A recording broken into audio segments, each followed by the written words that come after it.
چنجه های ما آماده شد. روش آخر سر رمان کره و زعفران و خوشمزه و آبدار شده. چون مونده 24 ساعت هم استراحت کرده، خیلی کباب خوبی شده.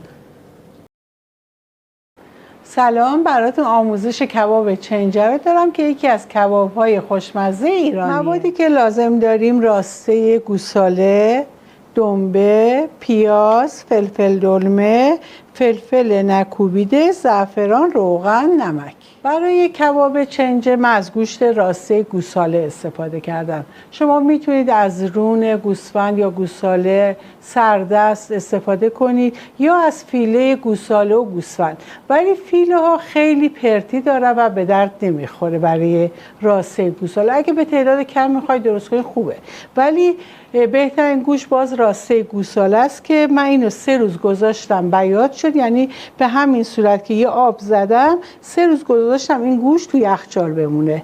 نگاه کنید به ایسا، یعنی روش تقریبا خشک شده. اینو میگم بیات کردن که باعث ترد شدن کباب اون میشه. برای نرم کردن گوشت ما میتونیم از کیوی استفاده کنیم، از میت تندرایزر که یه نمکی هستش که نرم کننده است، یا سس ورچستر، پودر انجیر، آناناس میتونیم استفاده کنیم. من الان ولی کیوی در دسترس ندارم، فعلا میخوام با همینا مزه‌دار کنم که هم برای نرم شدنش. راسته گوساله رو من به این صورت برش میدم، 2 نصف میکنم.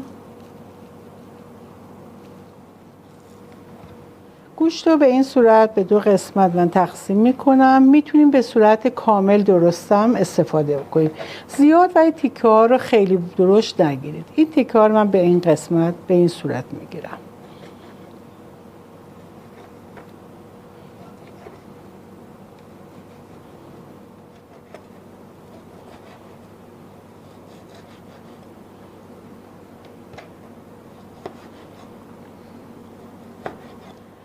گوشتاری که خورد کردیم میریزم داخل این. من از مقداری دنبم استفاده میکنم که دنبرم داخلش میریزم که مزه دار بشه دوتاشون.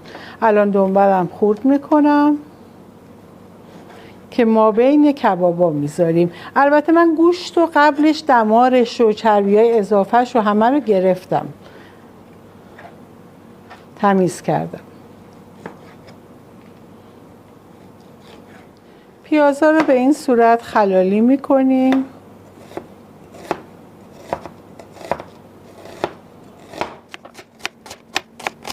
فلفل دلمم یه عدد فلفل دلمم استفاده میکنیم. داخلش رو کاملا تمیز کنیم، بعدا برش های نازک میدیم. اولین کاری که میکنیم با زعفران گوشتمون رو مزه دار میکنیم. زعفران رو با گوشت و دنبه‌ای که داریم کاملا مزه‌دار میکنیم. اول همیشه زعفران رو بریزید. وقتی کاملا با زعفران مزه‌دار شد پیاز رو بریزیم. پیاز هم احتیاج به فشار دادن نداره که آبش رو در بیاریم، ولی فلفل دلمه رو حتما احتیاج داره که کمی ما تو دستمون به این صورت فشرده بکنیم، آبش در بیاد، بعدا اضافه کنیم به موادمون. کاملا مخلوط میکنیم. از کمی نمک هم استفاده میکنیم. اونجور نیست که اصلا نمک نریزیم. بهتر از این فلفلای درشت استفاده کنیم، یا آسیابش کنید یا به این صورت مثل من دونش کنید. فلفل هم اضافه میکنیم، فلفل دون شده. چند قاشق هم روغن زیتون.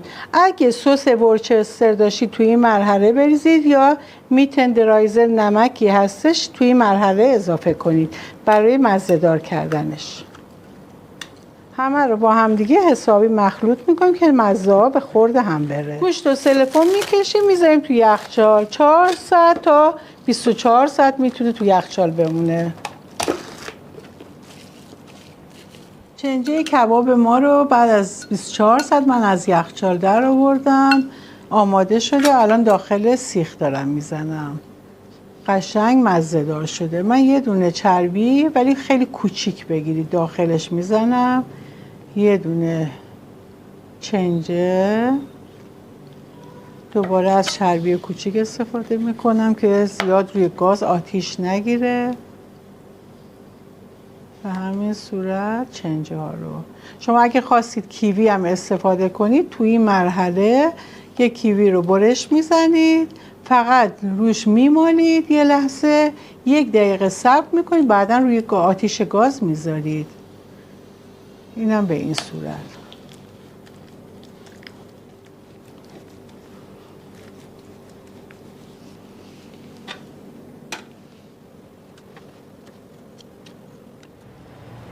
کبابا رو روی منقل که از قبل داغ کردم میذارم. امروز یکم بادم هستش.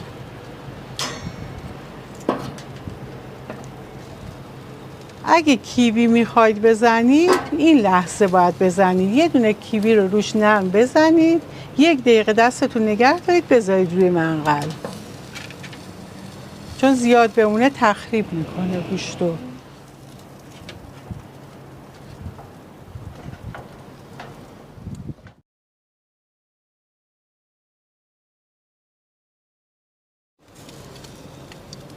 کره و زعفران و کمی لیمو ترش هم میذارم برای رمال آخرش.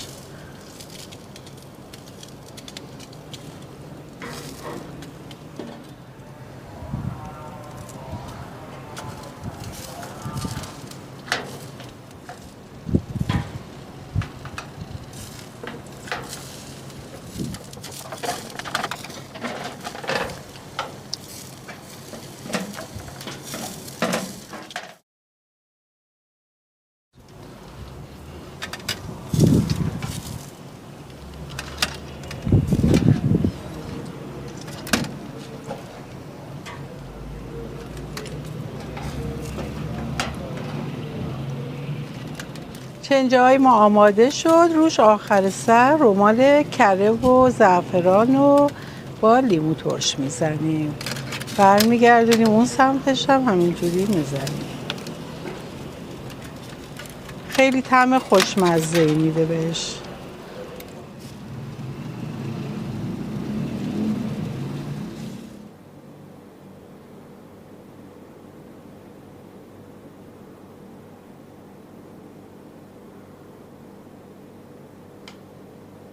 کباب چنجه خوشمزه ما آماده شد، بسیار نرم و خوشمزه و آبدار شده، چون مونده 24 ساعت هم استراحت کرده، خیلی کباب خوبی شده.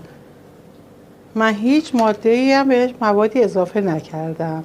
بفرمایید. اینم چربی‌های خوشمزه‌مونه. بفرمایید.